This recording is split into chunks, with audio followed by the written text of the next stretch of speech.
হাতে কোনো রকম সময় না থাকলে চটজলদি ডিম পরোটা বানাতে চাইলে আজকের এই রেসিপিগুলো ফলো করতে পারেন। আজকে একই ভিডিওতে 4 রকম মাখাবেলার ঝামেলা ছাড়াই ঝটপট ডিম পরোটা বানিয়ে দেখাবো। আসসালামু আলাইকুম বন্ধুরা, কিচেন বাঙালিয়ানা চ্যানেলে আপনাদের সবাইকে স্বাগত জানাই। তো এই ডিম পরোটাগুলো তৈরি করে নেওয়ার জন্য সবার প্রথমে আমি এখানে 3টা ডিম নিয়ে নিচ্ছি। তো এবার প্রথমে এই ডিমগুলোকে মিক্সিং বোলের মধ্যে ভেঙে নিতে হবে। তো বন্ধুরা, এখানে পরোটাগুলোর পরিমাণ যদি আপনারা বাড়িয়ে নিতে চান তাহলে ডিমের পরিমাণও বাড়িয়ে নিতে হবে। তো আমি এখানে অল্প করে পরোটাগুলো তৈরি করে নেব, সেজন্য 3টা ডিম নিয়ে নিয়েছি। এবার এই ডিমের মধ্যে 1 কাপ পরিমাণ দুধ দিয়ে দিয়েছি। আমি এখানে ব্যাটারটা দুধ দিয়েই তৈরি করে নিব, তাই দুধ দিয়েছি। আপনারা চাইলে পানি দিয়েও ব্যাটারটা তৈরি করে নিতে পারেন। তারপর অল্প করে একটু পেঁয়াজ কুচি দিয়ে দিয়েছি। তারপর দিয়েছি গ্রেট করা গাজর, আর এখানে দিয়ে দিচ্ছি গ্রেট করা বাঁধাকপি। এখানে আমি বেগুনি কালারের বাঁধাকপি ব্যবহার করেছি, আপনারা সবুজ কালারের বাঁধাকপিও ব্যবহার করতে পারেন। আর বন্ধুরা, আপনারা আপনাদের পছন্দ মতো এখানে যে কোনো সবজি দিতে পারেন, কিংবা না দিলেও পরোটাগুলো তৈরি করা যাবে। এবার এখানে ঝালের জন্য দিয়ে দিয়েছি কাঁচামরিচ কুচি, তারপর স্বাদ মতো লবণ দিয়ে দিয়েছি, আর একটু টেস্টটা বাড়িয়ে নেওয়ার জন্য চিনি আর চাট মশলা দিয়ে দিয়েছি। এবার সব কিছুকে একসঙ্গে ভালোভাবে মিশিয়ে নিচ্ছি। তো হ্যান্ড উইক্স দিয়ে ডিমটাকে খুব ভালোভাবে ফেটিয়ে নিতে হবে। সব কিছু যখন একসঙ্গে খুব ভালোভাবে মিশে যাবে তখন এখানে ময়দা দিয়ে ব্যাটারটা তৈরি করে নেব।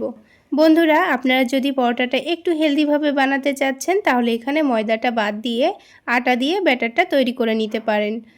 এবার আবারও সব কিছুকে একসঙ্গে ভালোভাবে মিশিয়ে নিতে হবে।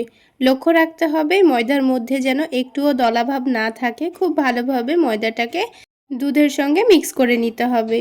তো একটু সময় নিয়ে কাজটা করে নিতে হবে যেন ময়দাটা খুব সুন্দরভাবে দুধের সঙ্গে মিশে যায়। তো কিছুক্ষণ সময় নিয়ে হ্যান্ড উইক্স দিয়ে খুব ভালোভাবে ফেটিয়ে নিয়েছি। আর কিছুক্ষণ পর দেখুন ময়দাটা কিন্তু খুব সুন্দরভাবে মিশে গেছে। আর এখানে সামান্য পরিমাণ পরে আবারও একটু দুধ দিয়ে দিয়েছি, দিয়ে একটু পাতলা করে ব্যাটারটা তৈরি করে নিয়েছি। আপনারা দেখে নিশ্চয় বুঝতে পারছেন। তো ঠিক এইরকমই কনসিস্টেন্সিতে ব্যাটারটা তৈরি করে নিতে হবে। খুব বেশি ঘনও থাকবে না, আবার অনেকটা পাতলাও থাকবে না। এবার আমি পরোটাগুলো তৈরি করে নেব। তো তার জন্য প্যানের মধ্যে সামান্য পরিমাণ সয়াবিন তেল চারিদিকে ছড়িয়ে দিলাম। এবার প্যানের হাতলটা ধরে তেলটাকে প্যানের চারিদিকে এভাবে ছড়িয়ে দিচ্ছি। এবার তেলটা যখন হালকা একটু গরম হয়ে যাবে তখন আমি 2 চামচ ব্যাটার প্যানের মধ্যে দিয়ে দেব। তো ব্যাটারটা যখন যখন প্যানের মধ্যে দেব তখন একটু ভালোভাবে নাড়াচাড়া করে দিতে হবে। আর প্যানের মধ্যে ব্যাটারটা দেওয়ার সময় অবশ্যই লক্ষ্য রাখতে হবে প্যানটা যেন অতিরিক্ত গরম না হয়ে যায়। অতিরিক্ত গরম হয়ে গেলে কিন্তু পরোটাটার নিচে অনেকটাই ছিদ্র হয়ে যাবে, তখন কিন্তু পরোটাটা দেখতে খুব একটা ভালো লাগবে না। তো পরোটাটা দেওয়ার পর কিছুক্ষণের মধ্যে ওপরের দিকটা যখন ভালোভাবে শুকিয়ে যাবে তখন আমি এটাকে উল্টে দিয়েছি। আর উল্টে দেওয়ার পর আবারও একটু ভালোভাবে নিচের দিকটা যখন হয়ে যাবে তখন আবারও এটাকে উল্টে দেব। আর একটু সময় নিয়ে উল্টে পাল্টে একটু ক্রিস্পি করে ভেজে নিলে কিন্তু পরোটাটা খেতে ভীষণ ভালো লাগবে। তো আমি কিছুক্ষণ সময় নিয়ে পরোটাটাকে উল্টে পাল্টে একটু ক্রিস্পি করে ভেজে নিয়েছি। আর বন্ধুরা, এই পরোটাগুলো ভাজতে কিন্তু খুব একটা তেলেরও প্রয়োজন হয় না, খুব অল্প তেলে হয়ে যায়। আর খুবই অল্প সময়ের মধ্যে আপনারা পরোটাগুলো ভেজে নিতে পারবেন। তো দেখুন একটা পরোটা কিন্তু আমাদের তৈরি করা হয়ে গেল। ঠিক একইভাবে আমি আপনাদের আরও একটি পরোটা তৈরি করে দেখিয়ে দিচ্ছি। তো এবার ব্যাটারটা প্যানে দেওয়ার সময় কিন্তু আমি আর তেল দিলাম না, তেলটা একটু পরে দিয়ে দেব। তো আবারও 2 চামচ ব্যাটার দিয়ে এটাকে প্যানের চারিদিকে গোল করে ছড়িয়ে দিচ্ছি। তারপর ঠিক একইভাবে যখন ওপরের দিকটা ভালোভাবে শুকিয়ে আসবে তখন এটার মধ্যে আমি একটু চারিদিক থেকে তেল ছড়িয়ে দিচ্ছি। এবার এই পরোটাটাকে উল্টে দেব। তো বন্ধুরা, আজকের এই পরোটা রেসিপি যদি আপনাদের ভালো লেগে থাকে তাহলে অবশ্যই একটা লাইক শেয়ার করে দেবেন। আর আমার এই সহজ রেসিপিগুলো যদি ইউটিউব চ্যানেল থেকে দেখে থাকেন চ্যানেলটি সাবস্ক্রাইব করে দেবেন। আর ফেসবুক পেজ থেকে দেখে থাকলে পেজটি ফলো করে দেবেন। তো বন্ধুরা দেখুন আরও একটা পরোটা কিন্তু আমাদের তৈরি করা হয়ে গেল। এবার খুব সুন্দর একটা কালার চলে আসলে এবার আমি পরোটাটাকে তুলে নেব। তো দেখুন আরও একটা পরোটা আমাদের কিন্তু তৈরি করা হয়ে গেল। ঠিক একইভাবে আমি সবগুলো পরোটা তৈরি করে নিয়েছি।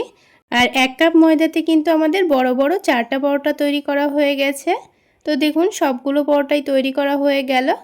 এবার এই পরোটাগুলো টমেটো সসের সঙ্গে পরিবেশন করে নিচ্ছি। কোনো রকম সবজি ছাড়াই শুধুমাত্র টমেটো সস দিয়েই কিন্তু খেয়ে নেওয়া হয়ে যাবে। এবার আরও একটি অন্যরকম পদ্ধতিতে আমি আপনাদের ডিম পরোটা বানিয়ে দেখাবো। তো সবার প্রথমে একটা মিক্সিং বোলের মধ্যে 1 কাপ ময়দা নিয়ে নিচ্ছি। তার সাথে দিয়ে দেব সামান্য পরিমাণ লবণ আর সামান্য পরিমাণ চিনি। এবার এই শুকনো উপকরণগুলোকে একটু মিশিয়ে নিচ্ছি। তো একটু মিশিয়ে নেওয়ার পর অল্প অল্প করে পানি দিয়ে একটা ব্যাটার তৈরি করে নেব। তো এখানে আমি এই বাটিটা মেপেই ময়দা নিয়েছিলাম, সেই জন্য এই বাটি মেপে আমি এখানে 2 বাটি পানি দিয়ে দিচ্ছি। এবার একটু ভালো করে এটাকে মিশিয়ে নিতে হবে। এটা খুব ভালো করে মিশিয়ে নিতে হবে যাতে এর মধ্যে কোনো লাম্পস না থাকে। তো এখানে আমি চামচটা বাদ দিয়ে একটা হ্যান্ড উইক্স দিয়ে খুব ভালো করে মিশিয়ে নেব। তার আগে আমি এখানে আরও হাফ বাটি মতো পানি দিয়ে দিলাম। এবার ব্যাটারটাকে একটু পাতলা করে গুলে নিয়েছি। দেখুন এর মধ্যে কিন্তু একটুও লাম্পস নেই। তো ব্যাটারটা রেডি হয়ে গেল। এবার এই ব্যাটারটা এক সাইডে সরিয়ে রেখে আমি ডিম পরোটার জন্য ডিমটা রেডি করে নেব। তো এখানে আমি 3টা ডিম আগে থেকে ভেঙে রেখেছিলাম, সেটা একটা বড় বাটির মধ্যে নিয়ে নিয়েছি। তারপর এখানে আমি কিছু সবজি কুচি করে নিয়েছি। তো টমেটো কুচি করে নিয়েছি, একেবারে মিহি করে কুচি করে নিতে হবে।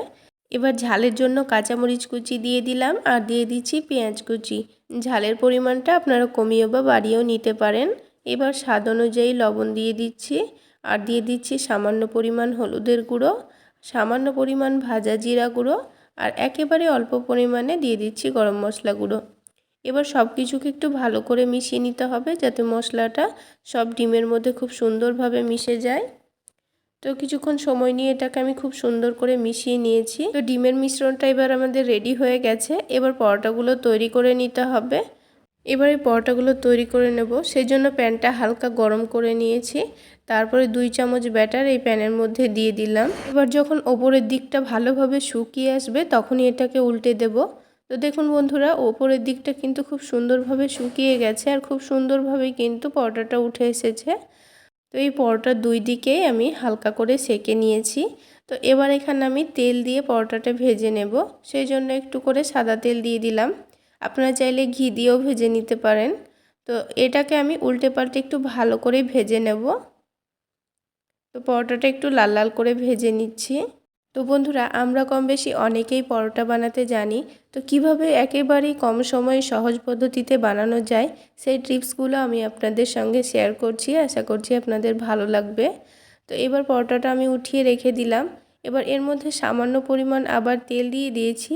এবার এখানে 2 চামচ ডিমের মিশ্রণটা দিয়ে দিচ্ছি আর পরোটা সমান করে একটু চারিদিকে বড় করে ছড়িয়ে দিলাম। এবার এটাকে হালকা একটু ওপর দিকটা হয়ে আসবে তখন এখানে পরোটাটা আমি দিয়ে দেব। তো দেখুন হালকা কিন্তু একটু শুকিয়ে এসেছে, খুব বেশি শুকিয়ে গেলে কিন্তু আবার পরোটার সঙ্গে লাগবে না। তাই হালকা একটু শুকিয়ে আসলে এর মধ্যে আমি পরোটাটা দিয়ে দেব। তো পরোটাটা দিয়ে এভাবে খুব ভালো করে একটু চেপে দিচ্ছি, এতে করে ডিমের সঙ্গে পরোটাটা খুব সুন্দরভাবে সেট হয়ে যাবে। তো এবার নিচ দিকটা যখন হয়ে যাবে ডিমের তখন এটাকে উল্টে দেব। অপর দিকটা একটু ভালো করে ভেজে নেব। এবার এটাকে ফোল্ড করে নিচ্ছি। তো বন্ধুরা, এভাবে ডিম পরোটাটা একবার হলো বানিয়ে খেয়ে দেখবেন, এটা খেতে কিন্তু অনেকটাই টেস্টি হয়। তো বন্ধুরা, দেখলেন তো কত সহজে পরোটাগুলো তৈরি করা হয়ে গেল।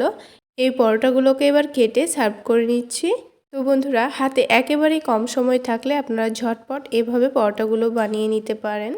এবার আমি আপনাদের সুজি দিয়ে ডিম পরোটা তৈরি করে দেখাবো, তাও আবার খুবই অল্প সময়ের মধ্যে। তো এখানে আমি হাফ কাপ পরিমাণ সুজি নিয়ে নিচ্ছি। সুজিটাকে খুব ভালোভাবে ব্লেন্ড করে নিতে হবে, তার জন্য হাফ কাপ সুজির জন্য এখানে হাফ কাপ পরিমাণই পানি দিয়েছি। এবার এই সুজিটাকে ভালোভাবে ব্লেন্ড করে নেব। তো এবার এই সুজিটা ব্লেন্ড করা হয়ে গেছে। এবার এই সুজিটাকে একটা বাটির মধ্যে নিয়ে নেব। তো এখানে সুজির পরিমাণটা আমি হাফ কাপ নিয়েছি, আপনারা চাইলে বেশি করে নিয়ে নিতে পারেন। তবে 1 কাপ সুজি নিলে 1 কাপ পরিমাণ পানি দিয়ে ব্লেন্ড করে নেবেন। তো আরও এখানে হাফ কাপ পানি দিয়ে ব্লেন্ডারটা ভালোভাবে ধুয়ে নিয়ে আমি সুজির মধ্যে দিয়ে দিচ্ছি। তো পানি দেওয়ার পর সামান্য পরিমাণ লবণ দিয়ে দিচ্ছি আর দিয়ে দেব সামান্য পরিমাণ চিনি। চিনি দিলে পরোটাগুলো খুব একটা মিষ্টি হবে না, কিন্তু খেতে ভীষণ ভালো লাগবে। এবার সব কিছুকে একটু ভালোভাবে মিশিয়ে নেব। খুব ভালোভাবে মিশিয়ে নিয়ে একটা পাতলা ঘনত্বের ব্যাটার তৈরি করে নিতে হবে। ব্যাটারটা কিন্তু অতিরিক্ত ঘন করা যাবে না, আবার খুব বেশি পাতলাও করা যাবে না। তো এখানে হাফ কাপ পরিমাণ সুজির জন্য কিন্তু আমার টোটাল 1 কাপ পরিমাণ পানি লেগেছে। এবার এই ব্যাটারটাকে আমি 10 মিনিটের মতো রেস্টে রাখবো, তারপরেই আমি আপনাদের ব্যাটারের কনসিস্টেন্সিটা দেখিয়ে দিচ্ছি। ততক্ষণে এদিকে 2টো ডিম ভেঙে নেব। তো 2টো ডিম ভেঙে নিচ্ছি। হাফ কাপ সুজির জন্য আপনারা যদি সুজির পরিমাণটা বাড়িয়ে নেন তাহলে এখানে ডিমের পরিমাণটা বাড়িয়ে নেবেন। তারপর একেবারে মিহি করে কুচিয়ে রাখা পেঁয়াজ দিয়ে দিচ্ছি। একটু মিহি করে কুচি করে নেবেন আর কাঁচামরিচও কুচি করে দিয়ে দিচ্ছি। আর স্বাদমতো লবণ দিয়ে ভালোভাবে ডিমটাকে ফেটিয়ে নিতে হবে। এখানে আলাদা করে আর কোনো মশলা দেওয়ার দরকার নেই। এখানে লবণ, কাঁচামরিচ আর পেঁয়াজ কুচি দিলেই কিন্তু হয়ে যাবে। এবার সব কিছু একসঙ্গে ভালোভাবে মিশিয়ে নিয়ে এখন এই ডিমটাকে এক সাইডে রেখে দেব। এবার আমি আপনাদের ব্যাটারের কনসিস্টেন্সিটা দেখিয়ে দিচ্ছি। তো দেখুন সুজির ব্যাটারটা কিন্তু আগের থেকে অনেকটাই ঘন হয়ে গেছে। এবার এটাকে ভালোভাবে মিশিয়ে নিতে হবে। যখন পরোটাগুলো তৈরি করে নেব, পরোটাগুলো তৈরি করার আগে এইভাবে করে একটু ভালোভাবে বারবার মিশিয়ে নিতে হবে। তো প্যানটাকে হালকা গরম করে নিয়ে সামান্য তেল দিয়ে খুব ভালোভাবে মুছে নিয়েছি। তাহলে এখানে পরোটাটা নিচে থেকে আটকে যাবে না। আর সুজির ব্যাটারটা প্যানে দেওয়ার সময় গ্যাসের ফ্লেমটা একেবারেই লোতে রাখবেন, তা না হলে এটা নিচে থেকে পুড়ে যেতে পারে। এবার 1.5 চামচ ব্যাটার দিয়ে গোল করে রুটির মতো করে ছড়িয়ে দিতে হবে। তারপর উপরের দিকটা যখন হালকা হয়ে আসবে তখন এখানে অল্প করে একটু সয়াবিন তেল দিয়ে দেব।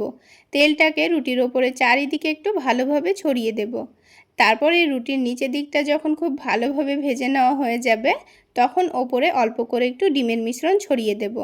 তো অল্প করে ডিমের মিশ্রণ দেওয়ার পর চামচ দিয়ে পুরো রুটির ওপর খুব ভালোভাবে ছড়িয়ে দিয়েছি। তো খুব ভালোভাবে ছড়িয়ে দেওয়া হয়ে গেলে এবার এই পরোটাটাকে উল্টে দিতে হবে। আর বন্ধুরা, এই পরোটাগুলো তৈরি করার জন্য কিন্তু খুব বেশি তেলের প্রয়োজন হয় না, সামান্য তেলেই পরোটাগুলো ভাজা হয়ে যায়। তো উল্টে দেওয়ার পর অপর দিকেও কিন্তু ঠিক একইভাবে ডিমের মিশ্রণ চারিদিকে লাগিয়ে দিতে হবে। আর এই সময় কিন্তু গ্যাসের ফ্লেমটা একেবারেই লোতে রাখবেন, তা না হলে নিচের দিকের ডিমটা কিন্তু পুড়ে যেতে পারে, তখন কিন্তু এই পরোটাটা খেতে খুব একটা ভালো লাগবে না। তাই পরোটাটা ভাজার সময় অবশ্যই গ্যাসের ফ্লেমটা মিডিয়াম টু লোতে রেখে ভেজে নিতে হবে, তাহলে খুব সুন্দর ভাজা ভাজাও হবে আর অনেকটা ক্রিস্পিও হবে। এবার পরোটার দুই দিকটাই আমি খুব সুন্দর কালার আসা পর্যন্ত উল্টে পাল্টে ভেজে নিয়েছি। আর খুব সুন্দর কালার চলে আসলে এবার এই পরোটাটাকে আমি তুলে নেব। তো একটা পরোটা কিন্তু আমাদের ভেজে নেওয়া হয়ে গেল। তো আমি আপনাদের আরও একটি পরোটা তৈরি করে দেখিয়ে দিচ্ছি। তো আবারও প্যানটাকে পরিষ্কার করে নিয়ে এখানে ব্যাটারটা দিয়ে দেব। আর ব্যাটারটা দেওয়ার সময় কিন্তু অবশ্যই এভাবে ব্যাটারটাকে নাড়াচাড়া করে নিয়ে দিতে হবে। তো এখানে আবারও 1.5 চামচ মতো ব্যাটার রুটির মতো করে গোল করে নিচ্ছি চামচ দিয়ে। তারপর ঠিক একইভাবে ওপরের দিকটা ভালোভাবে শুকিয়ে গেলে অল্প করে একটু চারিদিকে তেল ছড়িয়ে দেব। তেলটাকে রুটির চারিদিকে এইভাবে করে ছড়িয়ে দেওয়ার পর এবার ওপর থেকে ডিমের মিশ্রণটা লাগিয়ে দিতে হবে। তারপর ঠিক একইভাবে অপর দিকেও ডিমের মিশ্রণটা লাগিয়ে উল্টে পাল্টে একটু ভালোভাবে ভেজে তুলে নিতে হবে। তাহলে বন্ধুরা, আজকের এই সুজির ডিম পরোটা রেসিপি আপনাদের কেমন লাগলো অবশ্যই কমেন্ট সেকশানে জানাবেন। আর ভালো লাগলে একটা লাইক শেয়ার করে দেবেন। আর আমার এই সহজ রেসিপিগুলো যদি ইউটিউব চ্যানেল থেকে দেখে থাকেন চ্যানেলটি সাবস্ক্রাইব করে দেবেন। আর ফেসবুক পেজ থেকে দেখে থাকলে পেজটি ফলো করে দেবেন। তাহলে বন্ধুরা, একটা একটা করে সবগুলো ডিম পরোটাই আমি তৈরি করে নিয়েছি। আর এবার আমি আপনাদের দেখিয়ে দিচ্ছি, দেখুন ডিম পরোটাগুলো কতটা সফট, নরম, তুলতুলে হয়েছে। এইগুলো শুধু খালি মুখেই খেয়ে নিতে পারবেন। তাছাড়া এইভাবে ডিম পরোটাগুলো বানিয়ে চাইলে আপনারা বাচ্চাদের স্কুল টিফিনেও দিতে পারবেন কিংবা সকালের নাস্তায়ও খেতে পারবেন। খেতে দারুণ লাগে। এবার একটা পরোটা আমি আপনাদের ছিঁড়ে দেখিয়ে দিচ্ছি, দেখুন কতটা সফট, নরম, তুলতুলে হয়েছে। এবার সবশেষে আরও একটি খুবই সহজ পদ্ধতিতে ডিম পরোটা বানিয়ে দেখাবো। তো সবার প্রথমে আমি এখানে একটা মিক্সিং বোলের মধ্যে 1 কাপ পরিমাণ ময়দা নিয়ে নিচ্ছি। আপনারা একটু হেলদিভাবে বানাতে চাইলে ময়দার পরিবর্তে আটা নিতে পারেন। এবার এখানে সামান্য পরিমাণ লবণ আর চিনি দিয়ে দিয়েছি। তারপর 1 কাপ পরিমাণ ময়দার জন্য আমি প্রথমে 1 কাপ পরিমাণ পানি নিয়েছি। পানিটা একেবারে পুরোটা দিয়ে দিইনি, অল্প একটু পানি দিয়ে একটু হ্যান্ড উইক্সের সাহায্যে একটু ভালোভাবে মিশিয়ে নিচ্ছি। আবারও পরে অল্প একটু পানি দিয়ে দিয়েছি, তারপর আবারও একটু ভালোভাবে মিশিয়ে নিচ্ছি। এইভাবে যদি ময়দার ব্যাটারটা রেডি করে নেন তবে কিন্তু এই ব্যাটারের মধ্যে একটুও লাম্পস বা দলাভাব থাকবে না। তাই চেষ্টা করবেন বারে বারে অল্প অল্প করে পানি দিয়ে ব্যাটারটা তৈরি করে নিতে। তো এখানে আমার 1 কাপ পরিমাণ ময়দার জন্য কিন্তু 2 কাপ পরিমাণ পানি লেগেছে। আপনাদের বেশি পরিমাণ ময়দা হলে পানির পরিমাণটাও কিন্তু বেশি লাগবে। আর এই ময়দার ব্যাটারটা কিন্তু খুব বেশি পাতলাও হবে না, আবার অতিরিক্ত ঘনও হবে না। তো 2 কাপ পানি দিয়ে ব্যাটারটা তৈরি করে নেওয়ার পর এবার আমি একটা চামচ দিয়ে আপনাদের ব্যাটারের কনসিস্টেন্সিটা দেখিয়ে দিচ্ছি।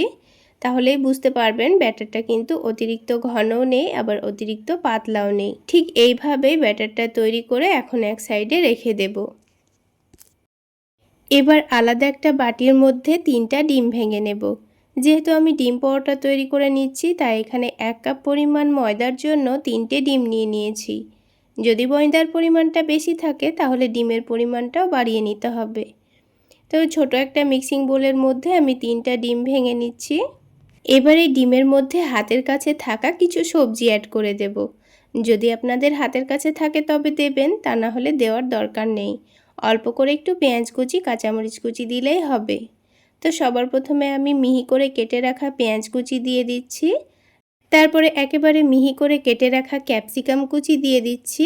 আর একটা ছোট সাইজের গাজরকে গ্রেট করে রেখেছিলাম সেটা দিয়ে দিচ্ছি। আর ঝালের জন্য একটা কাঁচামরিচ কুচি করে রেখেছিলাম দিয়ে দিচ্ছি। আর অল্প একটু রসুন কুচি দিয়ে দিচ্ছি। তারপরে স্বাদ মতো লবণ দিয়ে দিয়েছি। একটু কালারের জন্য সামান্য পরিমাণ হলুদের গুঁড়ো দিয়েছি। আর সামান্য পরিমাণ গোলমরিচ গুঁড়ো দিয়ে দিয়েছি। আর এর টেস্টটা একটু বাড়িয়ে নেওয়ার জন্য হাফ টেবিল চামচ পরিমাণ চাট মশলা দিয়ে দিয়েছি। ব্যাস, এখানে আর কোনো মশলা দেওয়ার দরকার নেই। এবার সব কিছুকে একটু ভালোভাবে মিশিয়ে নিলেই হয়ে যাবে। তো হ্যান্ড উইক্সের সাহায্যে সব কিছু ভালোভাবে মিশিয়ে নিয়েছি। এবারে ডিমের মিশ্রণটা আমি এক সাইডে রেখে দেব। আপনাদের হাতের কাছে ধনেপাতা থাকলে অবশ্যই একটু কুচি করে দেওয়ার চেষ্টা করবেন, তাহলে খেতে ভীষণ ভালো লাগবে। এবারে ডিমের মিশ্রণটা আমি এখন এক সাইডে রেখে দিচ্ছি। এবার পরোটাগুলো তৈরি করে নেওয়ার জন্য প্যানের মধ্যে সামান্য পরিমাণ সয়াবিন তেল দিয়ে দিচ্ছি। আর এই পরোটাগুলো তৈরি করতে কিন্তু অতিরিক্ত তেলের প্রয়োজন হয় না, সামান্য তেলে পরোটাগুলো ভেজে নেওয়া হয়ে যায়। তো তেলটা প্যানের চারিদিকে একটু ভালোভাবে ছড়িয়ে দিয়েছি।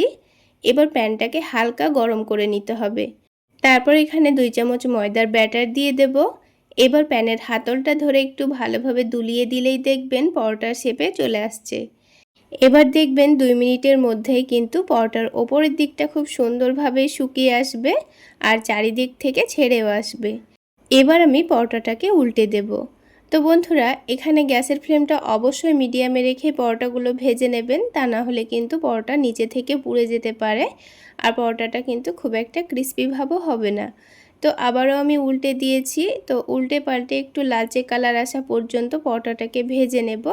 তো দুই দিকে হালকা লালচে করে ভাজা হয়ে গেছে। এবার একটা প্লেটের মধ্যে তুলে রাখছি। তো এবার এটাকে তুলে রেখে আমি প্যানের মধ্যে আবারও একটু তেল দিয়ে দিচ্ছি। সামান্য পরিমাণ সয়াবিন তেল দিয়ে দিয়েছি। তেলটা হালকা গরম করে নেওয়ার পর যে ডিমের মিশ্রণটা আমি তৈরি করে রেখেছিলাম, এখান থেকে 2 চামচ ডিমের মিশ্রণটা প্যানের চারিদিকে গোল করে ছড়িয়ে দেব। তো গোল করে ছড়িয়ে দেওয়ার পর এই ডিমের ওপরের দিকটা শুকিয়ে যাওয়ার আগে এখানে সেই ভেজে রাখা পরোটাটা দিয়ে দিতে হবে। আর এই ডিমের মিশ্রণটা পরোটার সমান করে একটু গোল করে ছড়িয়ে দিতে হবে। তো দেখুন, আমি একটু বড় করে গোল করে ছড়িয়ে দিয়েছি। এবার সাথে সাথে আমি এখানে পরোটাটা ডিমের ওপরে রেখে দিচ্ছি। এবার একটা স্প্যাচুলার সাহায্যে একটু চেপে চেপে পরোটাটাকে ভেজে নেব। তো এই পরোটার নিচের দিকে খুব সুন্দর কালার চলে আসলে, মানে ডিমটা একটু ভালোভাবে ভাজা হয়ে গেলে পরোটাটাকে উল্টে দেব। তো দেখুন, নিচের দিকে ডিমটা কিন্তু খুব সুন্দর কালার চলে এসছে। এবার আমি পরোটাটাকে উল্টে দিয়েছি। তো দেখুন, প্রথম পরোটার এই ডিমটা কিন্তু পরোটার চারিদিকে একটু ভালোভাবে গোল করে নেওয়া হয়নি। তো আমি আপনাদের আরও একটি পরোটা তৈরি করে দেখিয়ে দেব। তো আপনারা চেষ্টা করবেন পরোটার সমান করেই ডিমটা এখানে ভেজে নেওয়ার। তো একটা পরোটা কিন্তু আমাদের তৈরি করা হয়ে গেল। তো আমি আপনাদের আরও একটি পরোটা তৈরি করে দেখিয়ে দিচ্ছি। তো পরের পরোটাটা ভাজার সময় কিন্তু প্যানের মধ্যে আর তেল দিলাম না, এমনিতেই প্যানটা একটু তেল তেলে ভাব আছে। তো 2 চামচ ব্যাটার দিয়ে এটাকে রুটির শেপে গোল করে দিয়েছি। তারপর অল্প করে একটু তেল ছড়িয়ে দিয়ে এবার এটাকে উল্টে দিচ্ছি। এবার দেখুন, দুই দিকটাই ঠিক একইভাবে সুন্দর কালার আসা পর্যন্ত ভেজে নেব। তো দুই দিকটা একটু লালচে কালার আসা পর্যন্ত ভেজে তুলে নিয়েছি। তারপর এখানে ডিমের মিশ্রণটা দেওয়ার জন্য সামান্য পরিমাণ সয়াবিন তেল দিয়ে দিয়েছি। তেলটা ভালোভাবে গরম হয়ে গেলে এখানে 2 চামচ ডিমের মিশ্রণটা চারিদিকে ছড়িয়ে দিচ্ছি। একটু বড় করে ডিমের মিশ্রণটা চারিদিকে ছড়িয়ে দিতে হবে পরোটার সমান করে। আর ডিমটা যখন খুব সুন্দর ভাজা ভাজা হয়ে যাবে তখন এটাকে উল্টে দেব। তো দেখুন বন্ধুরা, নিচের দিকে ডিমটারও কিন্তু খুব সুন্দর কালার চলে এসছে। এবার এটাকে ভাজ করে নিয়ে তুলে নিলেই কিন্তু হয়ে যাবে। পরোটাগুলো একটু ক্রিস্পি করে ভেজে নিলেই দেখবেন খেতে ভীষণ ভালো লাগবে। আর এই পরোটাগুলো তৈরি করতে কিন্তু খুব একটা সময়ও লাগে না। তো আরও একটি পরোটা কিন্তু আমাদের তৈরি করা হয়ে গেল। তাহলে বন্ধুরা, আজকের এই ডিম পরোটা রেসিপি আপনাদের কেমন লাগলো অবশ্যই কমেন্ট সেকশানে জানাবেন। আর ভালো লাগলে একটা লাইক শেয়ার করে দেবেন। আর আমার এই সহজ রেসিপিগুলো যদি ইউটিউব চ্যানেল থেকে দেখে থাকেন চ্যানেলটি সাবস্ক্রাইব করে দেবেন, আর ফেসবুক পেজ থেকে দেখে থাকলে পেজটি ফলো করে দেবেন। তো দেখুন বন্ধুরা, একে একে আমি সবগুলো পরোটাই ভেজে নিয়েছি। আর পরোটাটা দেখুন দেখতে কতটা লোভনীয় হয়েছে। চাইলে সকালের নাস্তায় বা বাচ্চাদের স্কুল টিফিনের জন্য ঝটপট এইভাবে পরোটাগুলো বানিয়ে খেয়ে নিতে পারবেন। তাছাড়া কোনো রকম মাখা বেলার ঝামেলা নেই বা আলাদা করে তরকারি করে খাওয়ারও কোনো দরকার নেই। আর দেখুন পরোটাগুলো কতটা নরম তুলতুলে হয়েছে। এবার একটা পরোটা ছিঁড়ে আমি আপনাদের দেখিয়ে দিচ্ছি কতটা নরম তুলতুলে হয়েছে। আপনারা দেখে নিশ্চয়ই বুঝতে পারবেন। চাইলে অল্প করে একটু টমেটো সস দিয়েও খেতে পারেন, তাছাড়া খালি মুখেও খাওয়া যাবে, খেতে দারুণ লাগবে। তাহলে বন্ধুরা আজকে এই পর্যন্তই। সকলে অনেক বেশি ভালো থাকবেন, সুস্থ থাকবেন। দেখা হচ্ছে আরও একটি নতুন রেসিপি নিয়ে নেক্সট এপিসোডে।